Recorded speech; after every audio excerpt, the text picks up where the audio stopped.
నా పేరు వచ్చి బొడ్డు రమేష్ కుమార్ అండి. మా అమ్మ నాన్నకి ఇలా గోంపరామ పెద్దపాలెం గ్రామం క్రాపస్తులు గోంపరామకృష్ణ జాబ్ ఇప్పిస్తానని చెప్పేసి మా అమ్మ నాన్న నమ్మించాడండి.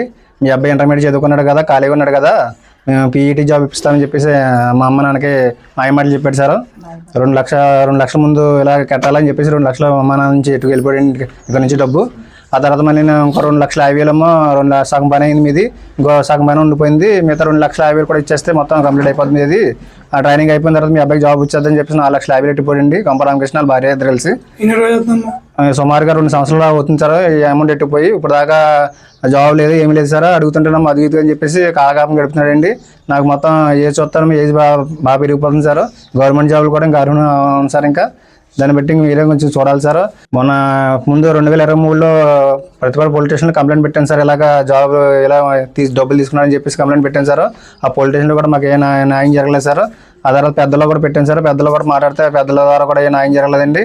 మళ్ళీ రెండోసారి కూడా మేము పోలీస్ స్టేషన్కి వెళ్తే పోలీసులు అన్నారండి, పెద్దలు ఉన్నారు కదా సార్, మీ పెద్దలో తెలుసుకోండి అని చెప్పేసి అన్నారండి పోలీసు వాళ్ళు. పెద్దల పూర్వకంగా తేల్చమని చెప్పేసి అన్నారండి. ఆ పెద్దల్లో మేము మాట్లాడతానండి. ఆ ఊరు పెద్దలు వచ్చి వాళ్ళని అడగొద్దు, మీరు డబ్బులు ఆ డబ్బులన్నీ మీ ఇచ్చే బాధ్యత అని చెప్పి 3 బాధ్యతలు ఒప్పుకున్నారండి. ఒకళ్ళ పేరు వచ్చండి, ఒకళ్ళ ఫస్ట్ పేరు అని వచ్చి రెడ్డి అమర్నాథ్ గారండి, రెండో ఆయన వచ్చేమో వనపర్తి నాగేశ్వరరావు గారండి, వేగులపాలెం ప్రజెంట్ సర్పంచ్ అండి, మూడో వచ్చేమో లొడ్డా వెంకటేష్ అండి. వీళ్ళు 3 కలిసి వాళ్ళ అమౌంట్ మీరేం అడగొద్దు, మీరు వాళ్ళని అమౌంట్ ఇచ్చే బాధ్యత మాది, ఆ 4,50,000 మేము ఇస్తాం మీకు అర్థం చెప్పేసి వాళ్ళు ఒప్పుకున్నారు సార్. వీళ్ళు 3 తీసుకెళ్ళిపోయారండి. ఆయన ఎక్కడి నుంచి తీసుకెళ్ళిపోయారండి ఆయన్ని. మొన్న ఎస్పీ ఆఫీస్లో కూడా ఎలా జరుగుతుందని చెప్పేసి మేము వాళ్ళు ఎవరో పెట్టించుకోవట్లేదని చెప్పేసి ఎస్పీ ఆఫీస్లో కూడా కంప్లైంట్ పెట్టాను సార్. నేను కంప్లైంట్ పెడితే వాళ్ళేమో పోలీస్ స్టేషన్కి వచ్చింది సార్. ఇక్కడికి వస్తే పోలీసులు మమ్మల్ని ఫోన్ చేశారండి.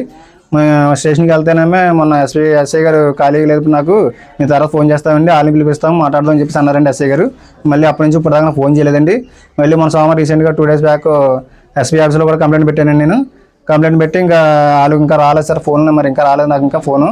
మామూలుగా నాకు ఈ గదిలేని జరుగుతలేదండి. మా అమ్మగారు నాన్నగారు ఏమో బంగారం తాకడి పెట్టేసి వాళ్ళకి డబ్బు ఇచ్చేసారండి. మిగతా బ్యాలెన్స్ ఏమో వాళ్ళ దగ్గర జప్పు చేసి ఇచ్చారండి. మొత్తం అంతా డబ్బులు కట్టేసారండి వాళ్ళకి. వాళ్ళేం పట్టించుకోవట్లేదు సార్. పెద్దలు కూడా పట్టించుకోవట్లేదు, పోలీసులు కూడా సరిగ్గా మమ్మల్ని పట్టించుకోవట్లేదండి. ఏ రూపంలో కూడా మమ్మల్ని ఎవరిని పట్టించుకోవట్లేదండి. కొంచెం మీరే కొంచెం దయించాలండి. సీఎం గారు కూడా కొంచెం చూడాలి సార్. కొద్దిగా డిప్యూటీ సీఎం గారు పవన్ కళ్యాణ్ కూడా మీరు కూడా కొద్దిగా పట్టించుకోవాలి సార్ మా అలాంటి పేదవాళ్ళని చెప్పి కోరుతున్నాను సార్ కొద్దిగా మీడియాని. ఈ ప్రతిపాడు మండలం సార్ గంప రామకృష్ణ భార్య జాబ్ ఇప్పింతానని చెప్పి మా ఇంటికి వచ్చారు సార్. వచ్చి మామూలుగా జాబు అవుద్దని చెప్పేసి మమ్మల్ని నమ్మించారు సార్. నమ్మితే మేము 2 లక్షల రూపాయలు పట్టుకెళ్ళారు సార్. తర్వాత మళ్ళీ పేరు లైన్లో పెట్టాలంటే ముందు ఆ డబ్బులు కూడా కట్టేయాలా, లేకపోతే మేము పేరు లైన్లో పెట్టడం తర్వాత మా మీద తిరగబడతారు కదా, పోస్టింగ్ అయిన తర్వాత ఇస్తారు ఎవరని చెప్పేసి అన్నారు సార్. అనేసిన తర్వాత ఉన్న డబ్బులు కూడా పట్టుకుపోయారు సార్. పట్టుకుపోయిన తర్వాత కొన్నాళ్ళు పోయిన తర్వాత ఆ డబ్బుల విషయం మామూలుగా ఇది మా జాబు లేదు, మా డబ్బులు ఏది చెప్పేసి మేము అడుగుతున్నాం సార్.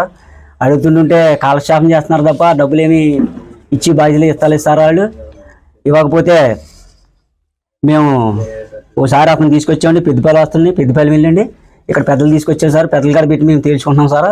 అంతలోకి ఈ పెద్దపల్లి వచ్చిన గంప రామకృష్ణ వాళ్ళకి ఫోన్ చేశారు సార్, ఆ ఊరి వాళ్ళకి. అక్కడి నుంచి రెడ్డి అమర్నాథ్ గారు, వనపర్తి నాగేశ్వరరావు గారు అండి, ఏగులపాలెం సార్, పెద్దపల్లి లొండా వెంకటేశ్వర, వీళ్ళు 3 వచ్చారు సార్. వచ్చి ఏటమ్మా తవ్వని అడిగారు సార్. ఇలా చేశారు సార్. మరి మాకు చూస్తే ఇంత ఇబ్బందిగా ఉంది సార్, అప్పులు చేసాం సార్, అప్పులు వచ్చామో ఇంటి మీద పడుతున్నారు సార్, మాకు ఏ ఆప్షన్ ఏమి లేదండి, డబ్బులు చూస్తే ఎత్తాలి సార్ అని చెప్పేసి చెప్పాను సార్. అవన్నీ ఆలోచించుకొని అప్పుడు మాట్లాడి ఇంకా అడగండి, అతను చేయకండి మీ ఫోను, మాది బాధ్యత అని చెప్పేసి 1 నెలల టైం పెట్టుకున్నారు సార్. ఎవరి ద్వారా మీకు జరిగింది ఇలాగే అగ్రిమెంట్? సంస్థలో జరిగిందండి. జరిగిన తర్వాత అప్పుడు ఏమన్నారంటే అండి, మేము ఇచ్చేస్తాం డబ్బులు అని అడగండి అని చెప్పేసి చెప్పారు సార్. చెప్పిన తర్వాత అది చూస్తేనేమో మళ్ళీ ఆ టైం అయిన తర్వాత మేము అడిగాం సార్, ఏంటి సార్ మరి మీరు నెల ఆఖరికి ఇస్తా అన్నారా, నెల టైం పెట్టుకున్నారా అని చెప్పేసి అడిగితే వాళ్ళేమో మేము ఎక్కడేమో అని చెప్పేసి అన్నారు సార్. వీళ్ళందరూ కొమ్మక్కై పనిచేస్తున్నారు సార్ డబ్బుల విషయంలోనే. మేము చాలా ఇబ్బంది పడుతున్నాం సార్. మేము తాళ్ళు పెట్టుకున్న 3 ఆడపిల్లండి, ఒక బాబు అండి. జాబ్ ఏదో ఇస్తే కుర్రలు బతుకుతారన్న దృష్టిలో మేము ఏదో చేసాం సార్. చేతిలో మామూలుగా బయట వాళ్ళేమో అప్పులు తెస్తే వాళ్ళేమో ఇంటి మీద పడి పెద్ద ఒత్తిడి చేస్తున్నారు సార్. మేము పోలీస్ స్టేషన్కి కూడా అయ్యా 2 సార్లు కంప్లైంట్ ఇచ్చాం సార్. దానికి కూడా పరిశీలనలో తీసుకోలేదు అయ్యా. మాకు న్యాయం ఎక్కడ పేదవాళ్ళకి న్యాయం అన్నది ఇక్కడ జరుగుతలేదు సార్. అయ్యా మాకు మరి ఈ మొన్న కలెక్టర్ గారికి కంప్లైంట్ ఇచ్చాం సార్. తర్వాత ఏమో ఎస్పీ గారికి కూడా ఇచ్చామండి. ఎస్పీ గారు మాకు న్యాయం చేస్తారని చెప్పేసి ఒక భరోసా ఇచ్చారు సార్. మాకు ఎస్పీ గారు న్యాయం చేయాలి సార్. చేయకపోతే మాకు ఈ దారి లేదు సార్. మామూలుగా అయ్యా మాకు స్పందించి మాకు న్యాయం చేయకపోతే మాకు ఏ ఆధారం లేదు సారో. అయ్యా సీఎం గారు మీరు కూడా దీన్ని పరిధిలో తీసుకొని మాకు న్యాయం చేయకపోతే మాకు ఆత్మక్షేమం ఉన్నది సార్, ఇంకేమీ లేదు సారో. ఎక్కడ కూడా పేదవాళ్ళు అన్న వాళ్ళకి న్యాయం జరుగుతలేదు సారో. మీరు గట్టిగా పరిధిలో తీసుకోవాలి సార్. ఇది అయ్యా డిప్యూటీ సీఎం గారు మీరు కూడా పరిధిలో తీసుకొని దీన్ని పరిశీలిస్తారని మేము ఎంతో ఆది సూత్రం సారో. ఎక్కడ న్యాయం జరుగుతలేదు సార్. మాకు పేదవాళ్ళు అన్న వాళ్ళకి అసలు ఎక్కడ న్యాయం జరుగుతలేదు సారో. మీరు పరిధిలో తీసుకొని మాకు న్యాయం చేకూర్చాలి సారో. లేకపోతే మాకు పిల్లలతో ఉన్నాం సారో. మాకు ఏ ఆధారం లేదండి. అప్పులో వచ్చి ఇంటి మీద పెద్ద ఒత్తిడి చేస్తున్నారు సారో. మాకు ఆత్మస్టాండింగ్ మరి మీరు పరిగణలో తీసుకొని చక్కగా న్యాయం చేకూరుస్తారని మీకు వందనాలు సారో.